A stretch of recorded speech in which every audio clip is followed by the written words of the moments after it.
Salut tout le monde et bienvenue pour une nouvelle vidéo. Je vous avais demandé sur Instagram ce que vous préférez pour cette semaine.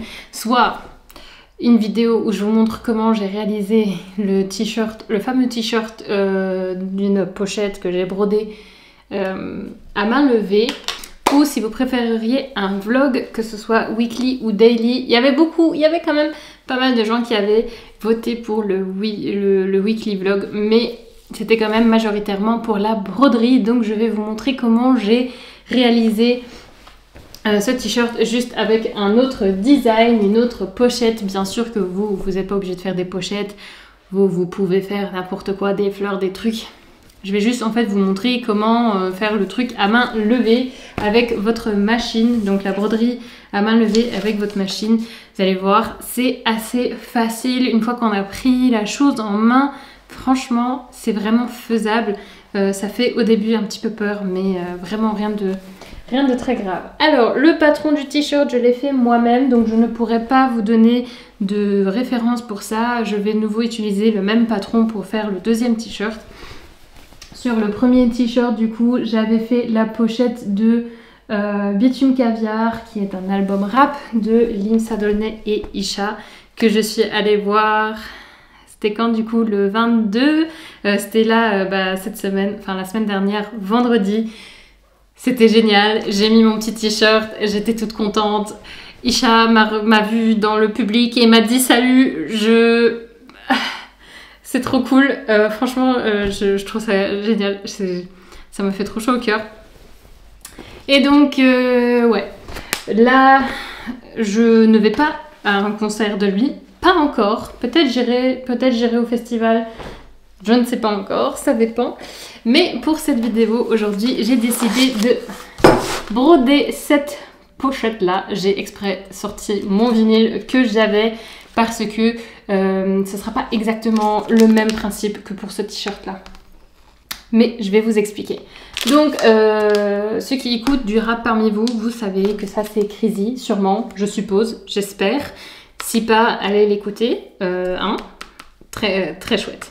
Donc c'est un rappeur belge congolais et il a sorti Euphoria il y a 6 mois, un truc comme ça, je sais plus exactement. Et donc de nouveau j'ai utilisé mon iPad, j'ai utilisé l'app Procreate pour faire les contours de la pochette pour qu'au final j'ai quelque chose comme ça. Tac. Je me suis dit que le challenge était quand même un peu plus... Enfin, c'est quand même un petit peu plus différent que ce que j'ai fait là, mais je crois quand même avoir bien réussi le tout avec les contours. J'avais surtout peur pour les dreads parce que ouais, c'est chaud de dessiner des dreads quoi. Surtout quand c'est juste des contours. Mais au final, je trouve que ça a l'air pas si mal que ça. Donc ceci, je vais le mettre sur mon t-shirt. Sauf que cette fois, alors sur la première version que j'avais faite, en fait j'avais brodé sur un tissu séparé que j'avais renforcé avec du thermocollant. Le thermocollant normal qu'on connaît, un peu plus épais par contre.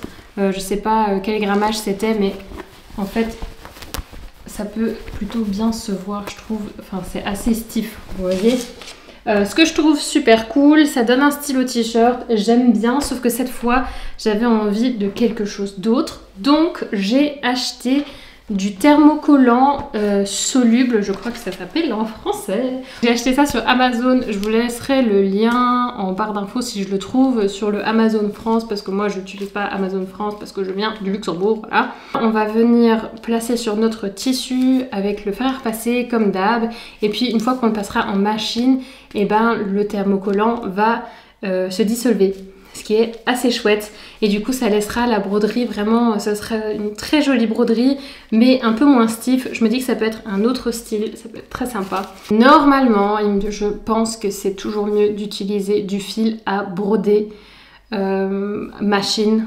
Il y en a de chez Gutterman, sauf que moi j'en ai pas acheté parce que la dernière fois je l'ai fait aussi avec du fil polyester normal, ça a bien marché.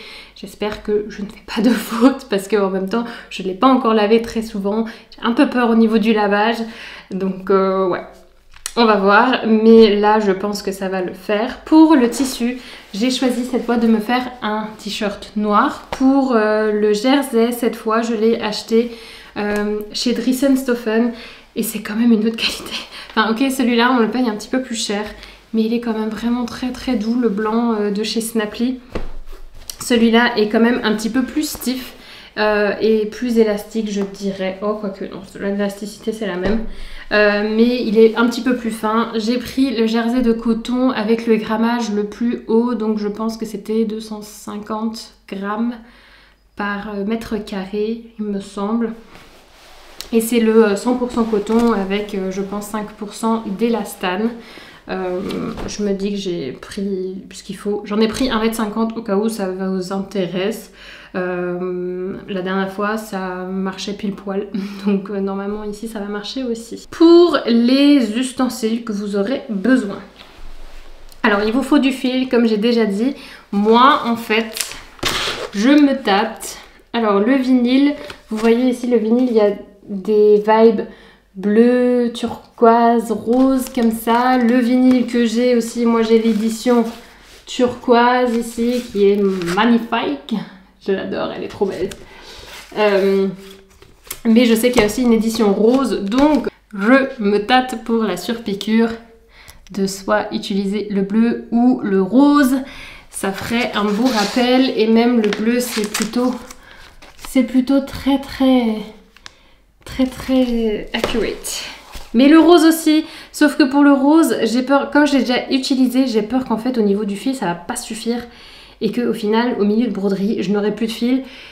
Et ça, ce serait la grosse catastrophe. Surtout que c'est des petites... Oups là, c'est des petites bobines. C'est des bobines de... C'est du 100 mètres. J'ai un petit peu peur que je vais être à court de fil. Même avec le turquoise. Mais... a priori, ça devrait quand même le faire, je pense. Surtout, je pense qu'en dessous, enfin le fil de canette, je vais utiliser du blanc ou du noir. Non, du noir. Je vais utiliser du noir parce que mon tissu est noir. Comme ça, j'arriverai à économiser mon fil comme ça. Voilà. Je vais utiliser mon fil bleu pour faire ça. Donc vous avez besoin de ça. Vous avez besoin de thermocollant, que ce soit comme moi maintenant pour aujourd'hui, le thermocollant soluble ou du thermocollant normal. Ça va aider à stabiliser vos coutures et ce sera beaucoup plus facile aussi pour travailler la broderie. Et vous aurez besoin... Bon là j'ai le petit mais j'irai chercher mon grand. Vous aurez besoin d'un support, je sais pas trop comment ça s'appelle, pour faire de la broderie à la main en fait, pour mettre en dessous de votre machine. Ce truc que c'est un peu indispensable quand même si vous voulez faire la broderie, c'est le pied de biche que vous aurez besoin. Moi j'avais acheté un kit de 3, je pense aussi de nouveau sur Amazon. Ça fait tellement longtemps, je me rappelle plus en fait. En gros, vous aurez besoin de ce pied là. Et en vrai, si vous mettez pied de biche, broderie, normalement vous devrez tomber là-dessus. Ce qui est aussi ok, c'est de prendre celui-là.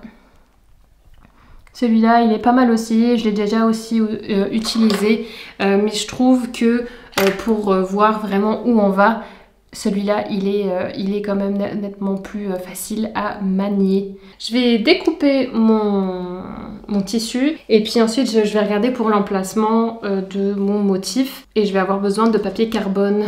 De nouveau, j'en ai encore, mais vous aussi du coup vous aurez besoin de papier carbone pour en fait transférer votre motif.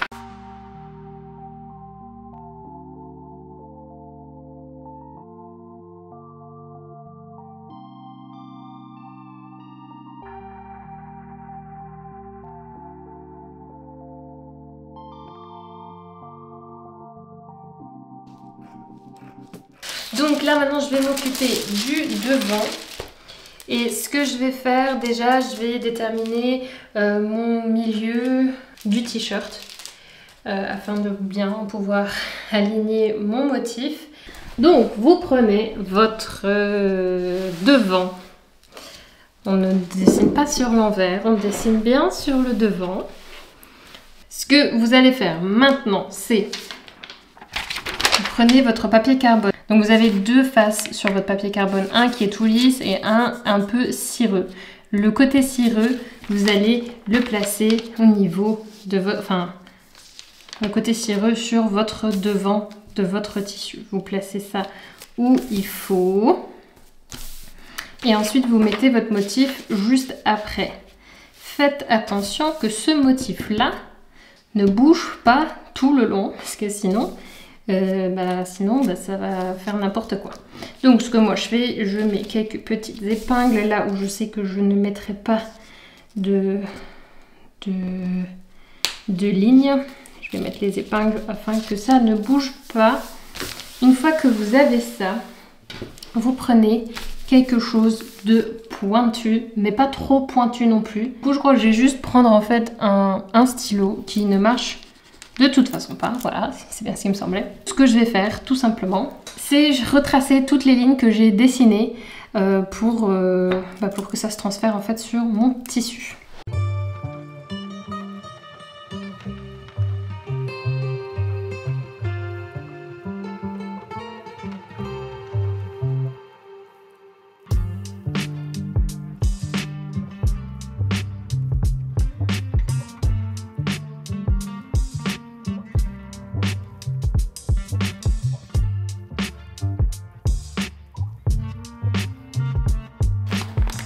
Tadam! Et c'est franchement pas mal.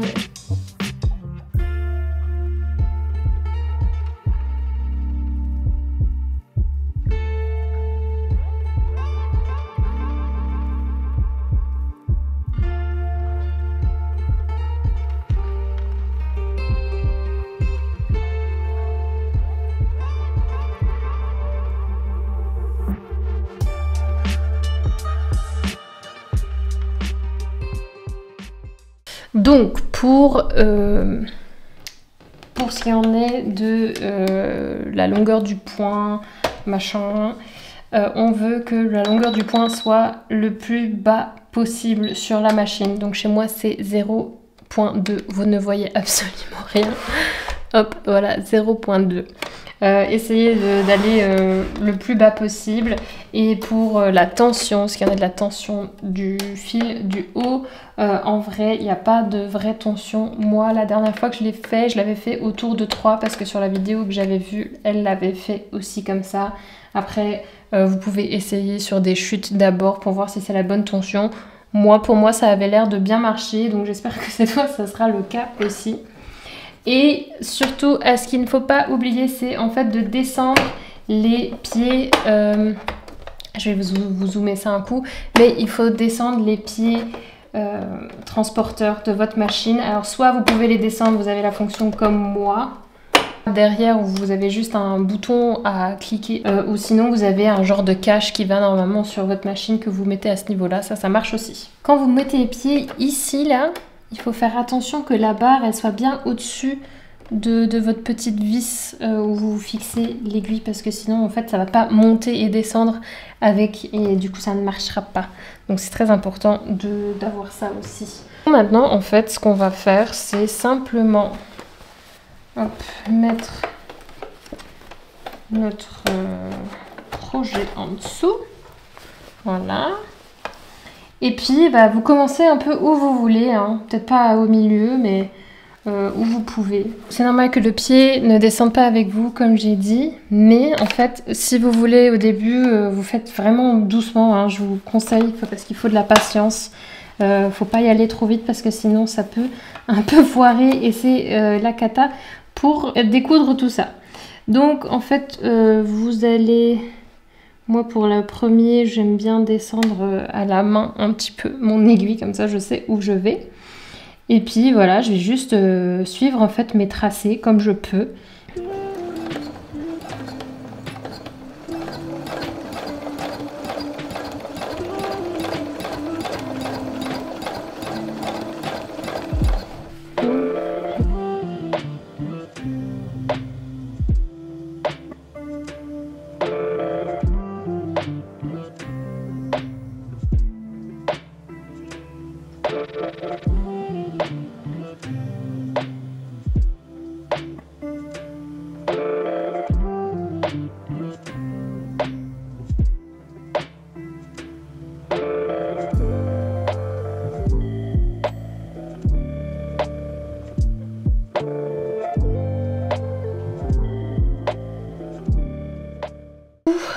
3 heures après, plus ou moins. Ouais, 3 heures après. Voici le résultat. Je suis plutôt contente. Je préfère quand même la première que j'ai faite. La première broderie avec la pochette de Isha et Limsa, parce que en fait je crois, enfin c'est pas pratique si c'est pas thermocollé, et du coup ça gondole un petit peu ici, c'est un peu dommage. Bon, c'est pas très dérangeant, mais quand même j'ai eu quelques difficultés par rapport à ça, mais sinon je suis quand même assez contente du résultat. Vous en dites quoi, vous? Alors, hier, j'ai fini la broderie qui a l'air de ça. J'en suis plutôt contente. C'était quand même un petit peu plus galère à broder sur du jersey que sur du coton. Donc peut-être pour votre première, je vous conseille de broder sur du coton, pas du jersey. Même si là, moi, c'est la deuxième, mais ouais. Pas ouf. J'ai déjà passé le truc à l'eau. Ce qu'on va faire maintenant, c'est qu'on va simplement assembler le t-shirt. Franchement, il n'y a rien de très sorcier à ça. Vous pouvez faire ça avec une machine à coudre normale. Vous n'êtes pas obligé d'avoir une surjeteuse. Moi, j'ai ma surjeteuse. Ce qui est important si vous faites ça à la machine, c'est qu'il faut utiliser un point élastique, donc soit un point zigzag ou aussi le point éclair, ou sinon il y a aussi encore un autre point, enfin dépendamment des machines, vous avez aussi un point droit élastique. Et je vais commencer par assembler mes coutures des épaules, ensuite mettre les manches et puis ensuite fermer le tout. Je pense pas que je vais vous faire de tuto très élaboré là-dessus. En vrai, je voulais juste vous montrer comment faire la broderie, c'est tout.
Voilà du coup le résultat de ce t-shirt. Il est assez long, il m'a un petit peu plus bas des fesses. Je crois que l'autre c'est pareil.